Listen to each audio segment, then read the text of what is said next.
Among all other islands over the world, Taiwan has the highest density of mountain peaks. Besides the highest mountain in East Asia, Jet Mountain, there are 268 peaks over 3,000 meters high. In recent years, outdoor activities have exploded in popularity, and thus, backpacking has become popular over Taiwan. But in this documentary series, I won't be introducing any particular mountains. What's more interesting to me are the people who have different attitudes and ideas about the mountains. I'm a director. I love mountains. This is Shen Qi.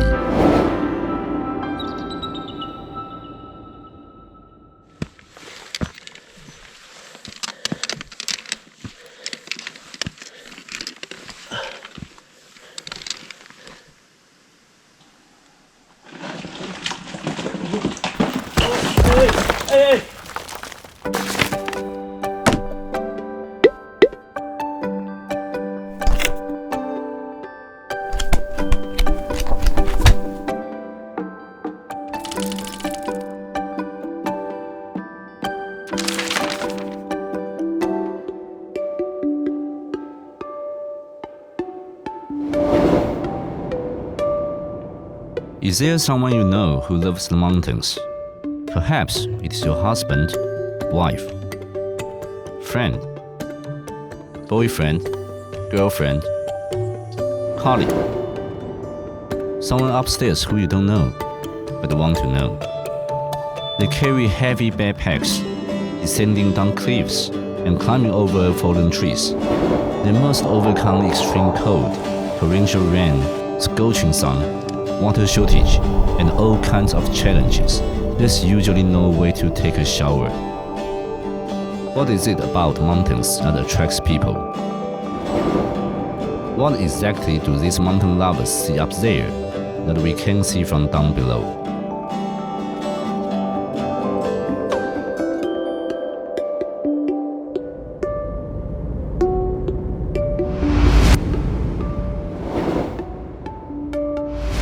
The final episode will take us to Qilai East Ridge.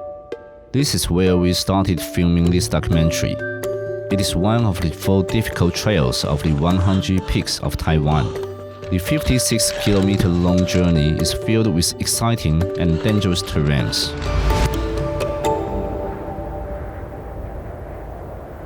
一边天气还是很好，但另外一边整个山岚云雾都已经起来了，所以呈现一个非常两极的世界。我们预估上去可能还有1个小时，真不容易。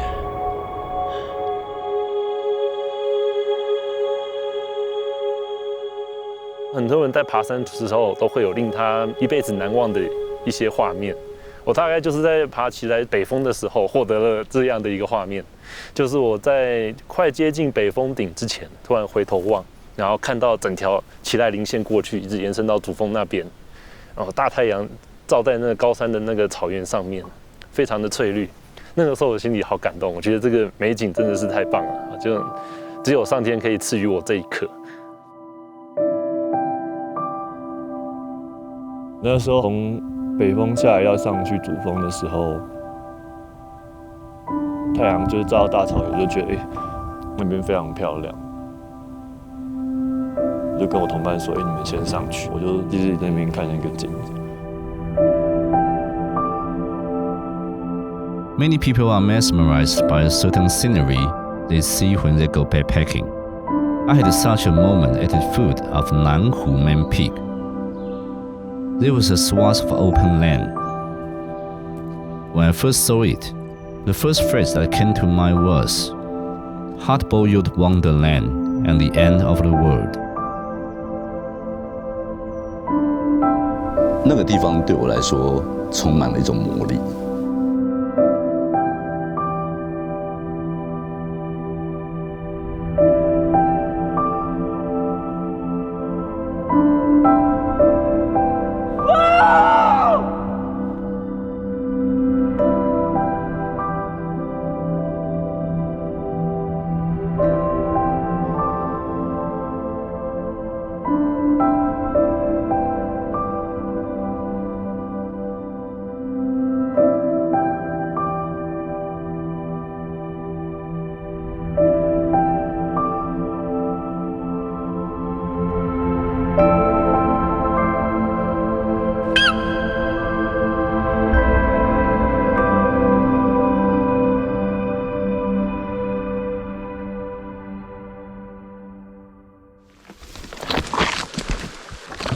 现在正在往磐石山的路上，基本上都是一直在穿箭竹林。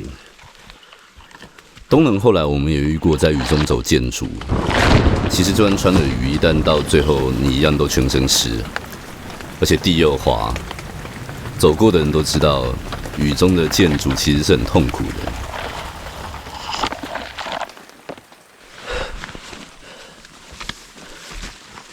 我们在往1K 索道头前进的时候，我被蚂蟥咬了，对，食指这边，我觉得非常一阵刺痛。蚂蟥平常就待在他们的栖地，然后当人经过的时候，你刺激了他们，他们就开始往末梢，比如说像树枝啦、叶子啊的方向前进。我那是走第一个，我刺激了他们之后，后来就发现走第二个的毒液。就很多蚂蟥在他身上到处钻，你看，超多，我就觉得脚也怪怪的。2、3、4。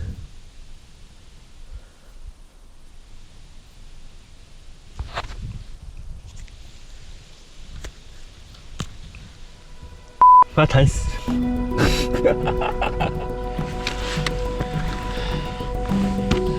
我觉得这是不是铁线断来的第一段？应该要从上面抓绳踩脚点。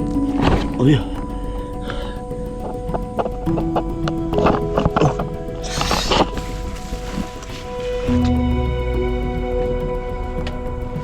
才刚开始就创造一下。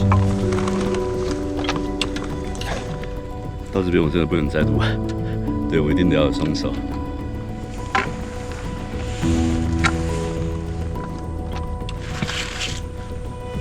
通过铁线断来了，现在往铁线断后营地走，但是还是很多地形。走这段真的会感觉，为什么叫奇莱东岭是4大障碍之一啊？名不虚传。我现在得要一路这样子，沿着这条一直上去，一直上去，一直上去，一直上去，一直上去。现在走到这边，天哪，崩溃耶！太崩溃了。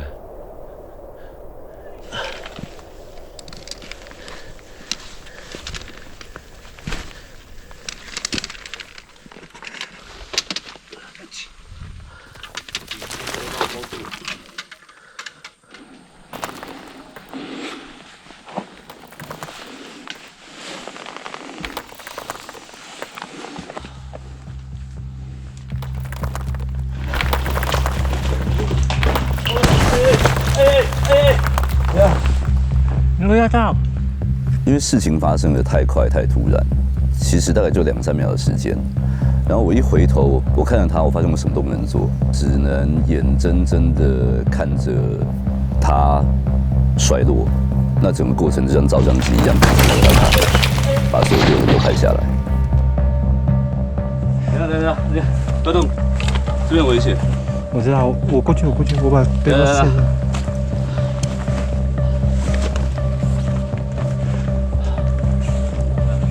努力下去帮你看一下。对，那时候瞬间就滑落下来，然后就撞到我的腿，这样，我根本来不及闪，因为离他太近。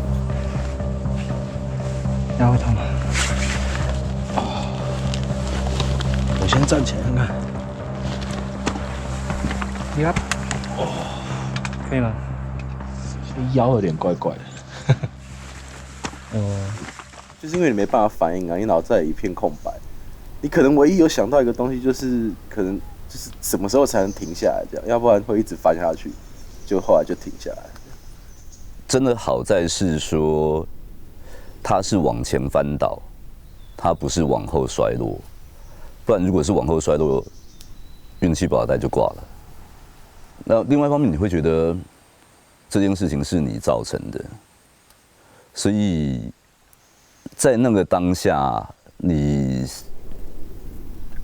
其实心里会有一种罪恶感。虽然它是一个意外，就是刚开始爬而已，才刚开始第一天就发生这种事，其实心里面也蛮这样，所以医药费。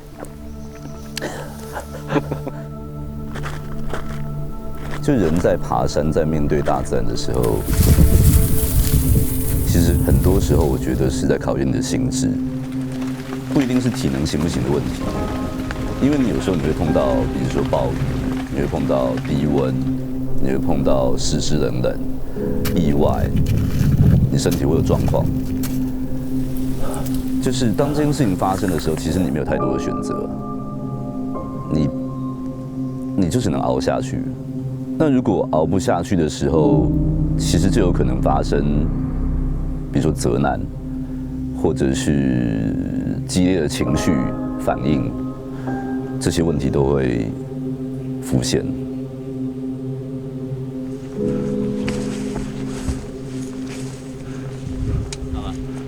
因为我跟沈琦大概也爬了应该有5、6年了吧，就还蛮信任他，他都是领队。但奇来洞人那一次，就是让我对沈琦就是稍微有点改观的。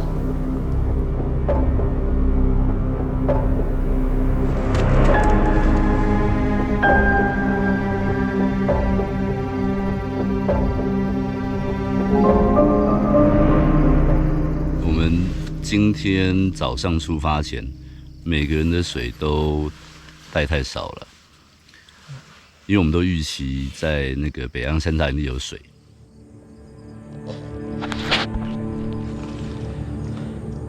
我现在正要往北洋营地的活水源路上，用来取水。北洋营地的活水源离营地大约100公尺到150公尺而已，其实很近。那天我是第一个到三叉营地，下午5点左右，休息了大概15分钟，他们还没有来，因为再晚天就要黑了。然后我想说 ，OK， 我先取到水，这样子他们来的时候就可以有水喝。所以那时我决定说，好，我先下去取水。但我知道 GPS 上面的记录一点水都没有，因为我觉得这个问题很严重，我们3个人都没水了，所以我再继续往下切了，垂直距离又往下切了100公尺。通常我们一栋公寓是3公尺，100公尺就是33层，好，所以是非常高，还是没水。因为我知道我已经切很远了，然后我有感觉到天色渐渐暗下来了。我是一直到一个大约有6米高落差的时候，我停了下来。我内心突然觉得有一种害怕，就是我不知道我还要不要继续切下去。所以我就站在那个落差上面，我就一直在看，就我视线所及，我一直想去听下面有没有水。但都没有，山壁有一些凹洞，然后我那时甚至是钻进那个凹洞里面去摸那个黑色的壁，想看说山壁里面有没有水，但都没有，所以我就继续再往下切，再往下切，再往下切。突然到某一个时刻，我内心跑出一个声音，觉得不对，我突然觉得很害怕，因为你是在山沟里面，路上都还是有青苔倒木。我如果脚没踩好一滑，我就会一直掉下去，可能撞到什么东西，可能会受伤。如果这个情况发生，他们要来找我也会很麻烦，所以我立刻拿出我的手机，打开 GPS 定位，荧幕快照。如果发生了意外，有人捡到这只手机，他就知道说我曾经来过这边。然后那时我一看，时间大概是5点45分吧，所以那时我就做了一个决定说，我一定要在天还没全黑之前，我一定得要爬回去。那个时候我不舒服，喉咙很干，然后有干呕的那种状况。我看到他手上的水袋是空的，然后我当下就是有点傻眼，我说哇，水袋为什么是空的？那没有水该怎么办？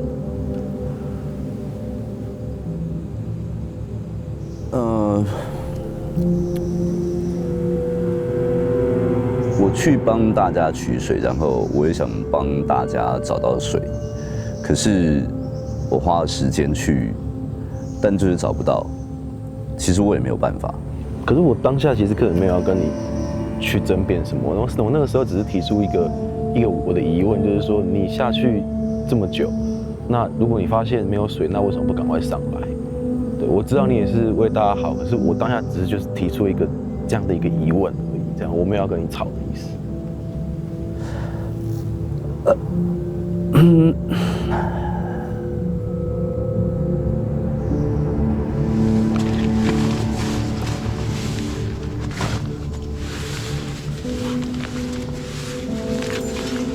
老实说，我那时候并不知道唐牛对于喝水的执念是这么强烈，因为我那时就觉得说，那没有水就不要喝就好啦。可是我没办法，因为我真的当下很不舒服，我一定要喝到水，所以当下心情其实很复杂。就是我第2次在爬山的时候，感受到就是那种生命备受威胁的状态。所以其实后来的内疚，也就是来自于说，我不应该让唐牛去取水，就是要去也应该是我跟独一去。但你觉得先前受委屈的感觉吧，所以就觉得说，算了，你们要去就去。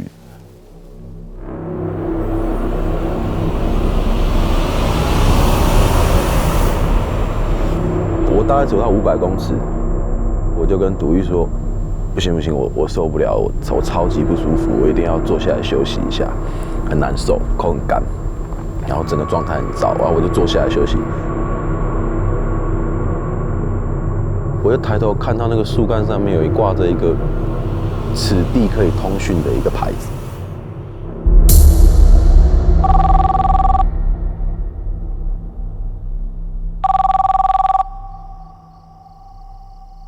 太管处的陈小姐就告诉我们说，她不久前离开喜爱东人的时候，有在那北岸山茶营地那边有藏救急用的救难水这样。然后后来我跟独一想说，好吧，那既然他说他有藏，那我们就赶快回去好了。北岸山茶营地其实有点大，我跟独一大概花了20多分钟，就在草丛里面到处翻，其实里面都是人家丢的垃圾保特瓶。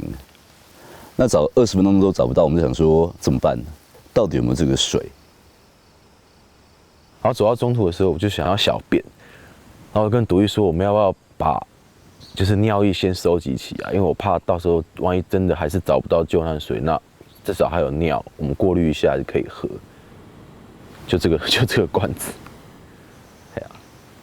我们有去尝那一壶尿，就算你用再好的滤水器啊，尿骚味什么之类的，根本滤不掉的。所以我们去尝了之后，那个味道其实还是有点重。可是它是可以喝的，绝对没有问题。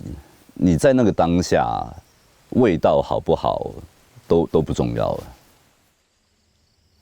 那到最后就是独一他一直没有放弃，他就继续找，就没想到他就真的找到了那一罐陈小姐的救命水。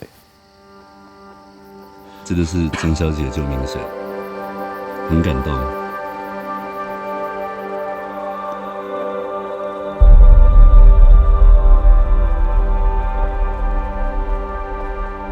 I believe that adversity builds character. You must really experience what it feels like to be close to death to learn what fear means. You will understand how strong the will of life is. You will see many things you never seen before. You will understand yourself better, the good, the ugly, or your mental strengths. You will also learn more about your partners. After going through all that together, your bond will become stronger. 登山的伙伴其实就是一群朋友到一个地方做自己开心的事情，而且我们是被山包覆在里面。我其实没有想要挑战，想要完成100岳，要攻顶或是什么。我觉得快乐是目的啦。有时候在山上，就算有人一起，但是你那个状态其实是感觉很孤独的。就是如果环境很恶劣，或是突然的变化，那好像有点在模拟心智的那种感觉。你就觉得那种感觉超自虐，但你又觉得好爽，就觉得自己是被虐狂那种感觉。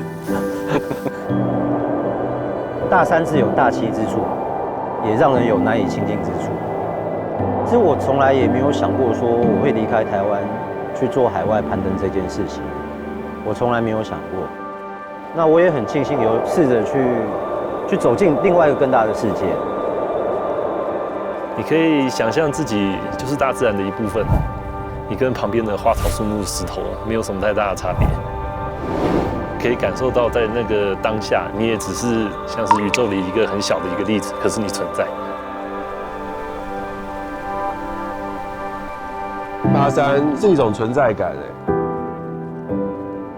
一种活着的感觉，也会认同自己，会驱使着我们不断的一直往上爬。其实我每次爬山，我心里会有一种恐惧感，就是在当下很痛苦，回来之后想一想，为什么要这么痛苦？可是过一段时间，你就会想要再上去，那种自虐的。可是我觉得那个自虐一定是你有从中得到些什么，应该吧？对啊，不知道我觉得我没有设限，我一定要得到什么，因为我觉得我好像什么都没得到，所以我下一次还要再去找寻，我要去找那个东西这样。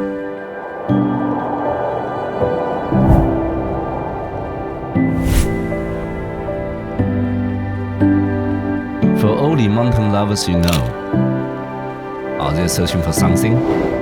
Exploring? Escaping? On an adventure? Or are they seeking their true self? There's a quote from the movie The Grandmaster. Understand yourself, understand the world, understand all living things. I don't know if you could understand all living things in the mountains, but I believe that in the mountains, you can understand yourself and understand the world.